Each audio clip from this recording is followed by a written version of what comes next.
अपने वादे के हिसाब से एक ही पुरुष है, महापुरुष तेजस्वी यादव, जिसने वादे के हिसाब से सरकार में आते ही पहले कलम से उसने को जो काम करने का वादा किया था वो काम पे खरा उतरा है और बिहार की जनता को ये आगाह कर दिया है कि एक युवा नेता जो आपके बिहार में आया है, आप लोगों ने चयन करके भेजा है, वो युवा नेता ही आपके लिए कुछ कर सकता है और इसमें कोई दो राय नहीं, कोई शक नहीं।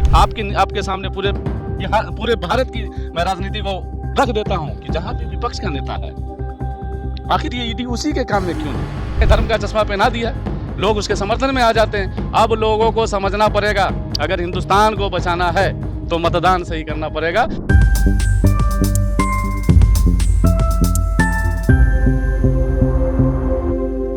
बिहार में बीते 17 महीने में कहा जा रहा है कि बिहार में बीते 17 महीने में नौकरी की बहार आई, लेकिन अब बात क्रेडिट की होने लगी है। इसका सही मायने में क्रेडिट किसे जाना चाहिए, नीतीश कुमार को या तेजस्वी यादव को?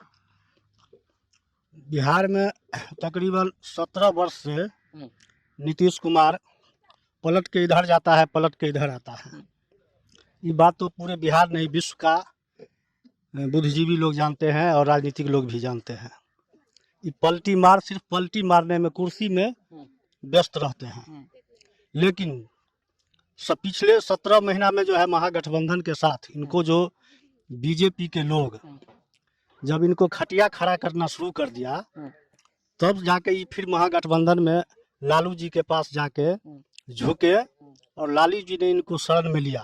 तेजस्वी के साथ जो गठबंधन बना और राष्ट्रीय महागठबंधन जो बना, उसके बाद तेजस्वी का सपना था जो मैं नौजवान हूँ और पूरे बिहार के युवा हम पर फिदा है, तो हम पर जब फिदा है तो हम युवा के लिए कुछ करें। तो ये थके हरे प्यासे मुख्यमंत्री जो नीतीश कुमार थे, इनको काम करने का अब मन नहीं है, इनको तो गांजा का नशा ज़्यादा रहता है।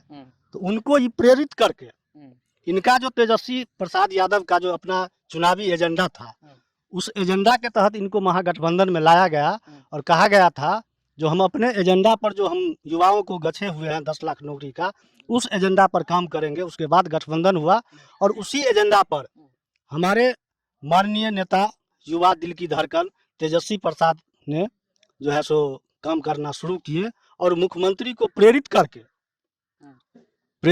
जो है सो 17 माह में ही स्वास्थ्य विभाग को देखिए कितना सुधार हुआ, शिक्षा में अमूल परिवर्तन हुआ। पूरे विश्व में चर्चा है जो मात्र 17 माह में महागठबंधन की सरकार बनी और इतना बड़ा नौकरी मिला बिहार में, जो युवाओं फिदा है। अभी क्रेडिट लेने की बात आप बोले हैं, तो वास्तविकता में आप आम जनता से पूछिए, युवाओं से पूछिए, जिनको नौकरी मिला है उनसे पूछिए, और लगभग हमको लगता है कोई ऐसा जगह नहीं है पूरा बिहार नहीं, यूपी के लोग जो आए इस बीपीएससी परीक्षा में पास किए और उनको भी नौकरी मिला, उन्होंने कहा जो वास्तविकता में लोग कहता था जो ये जंगल राज है, जंगल राज नहीं है।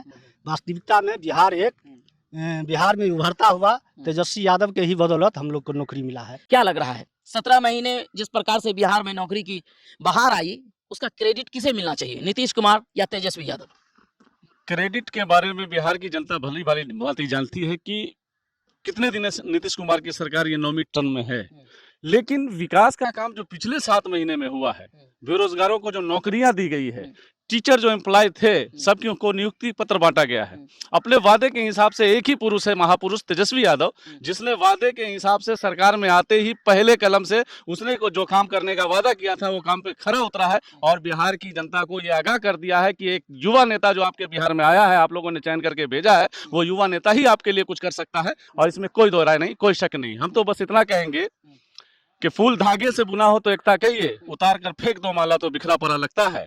आज जब उरूज पर चला गया है, तेजस्वी यादव की राजनीति जब उरूज पे जाने लगी है, तो ये कट्टरपंथ जो ताकत है, जो हिंदुस्तान पे कब्जा जमाना चाहती है, जो हिंदुस्तान को बेचना चाहती है, नीलाम करना चाहती है, जो हम लोगों को हजारों अरबों रुपए के कर्ज में डालना चाहती है, जो अपने मनमाना हिटलरशाही सरकार चलाना चाहती है, वो चाहती है कि कोई तीसरी ताकत उभर कर नहीं आए जो हमारा मुकाबला करे, इसलिए उसको तोड़ने का काम किया जाता है। और उसके जो सहयोगी दल आते हैं, साथ में मिलकर सरकार चलाना चाहते हैं, उसको खरीदना भी जानती है, हरासमेंट भी देना जानती है और जरूरत पड़ने पर उसका समर्थन भी वापस करवा देती है। और ये सब कमाल है उसके हाथ में जो ईडी को ले रखा है, सीबीआई को जो ले रखा है, कुछ नहीं। एक साफ सुथरे इंसान के ऊपर अगर हमने एक एप्लीकेशन थाने में दे देंगे तो थाने के अधिकारी वहां पहुंचेंगे, इनको इंक्वायरी के लिए, एक मैसेज को खराब करने की नीति है। कहीं से कुछ नहीं मिलने वाला है। आपके सामने पूरे भारत की मैं राजनीति को रख देता हूं कि जहां भी विपक्ष का नेता है, आखिर ये ईडी उसी के काम में क्यों नहीं?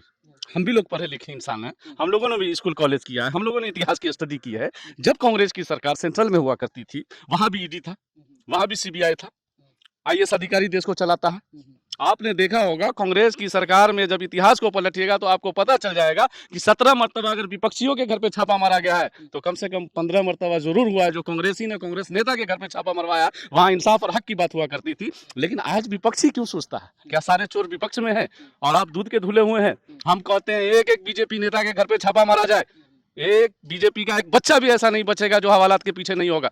लेकिन है बस एक मार है, धर्म का चश्मा पहना दिया, लोग उसके समर्थन में आ जाते हैं। अब लोगों को समझना पड़ेगा, अगर हिंदुस्तान को बचाना है तो मतदान सही करना पड़ेगा, क्योंकि मतदान की ताकत जब तक आपके साथ है आप किसी का भी उलटफेर कर सकते हैं। आप अपने मर्जी का सरकार चुन सकते हैं, देश को आगे बढ़ाने वाली सरकार को ला सकते हैं। तेजस्वी जैसा नेता फिर पलट कर आएगा और 2025 में आरजेडी की सरकार बनेगी और बिहार के लोगों के साथ इंसाफ होगा, ये देखिएगा आप।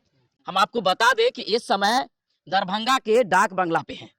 पटना का डाक बंगला नहीं, ये दरभंगा का डाक बंगला है। यहाँ जो बात पहले बीजेपी के लोग करते थे, अब बिहार की जनता कर रही है। पहले बीजेपी के लोग नीतीश कुमार को कहते थे कि मानसिक रूप से बीमार हैं। अब यही बात बिहार के लोग कर रहे हैं कि नीतीश बाबू आप मानसिक रूप से बीमार हैं, आप इस्तीफा दे दें, आपसे बिहार नहीं चलने वाला है, आप इसकी जिम्मेदारी तेजस्वी यादव के हाथों सौंप दी। तो अभी आपने सुना किस प्रकार से लोग 17 महीने के किए कामों को बता रहे हैं और इसका क्रेडिट किसे दे रहे हैं, भली बात ही आपने सुन ही लिया होगा। तो अभी आप देख रहे थे दरभंगा दर्पण, मैं हूं आपके सामने आपका दोस्त।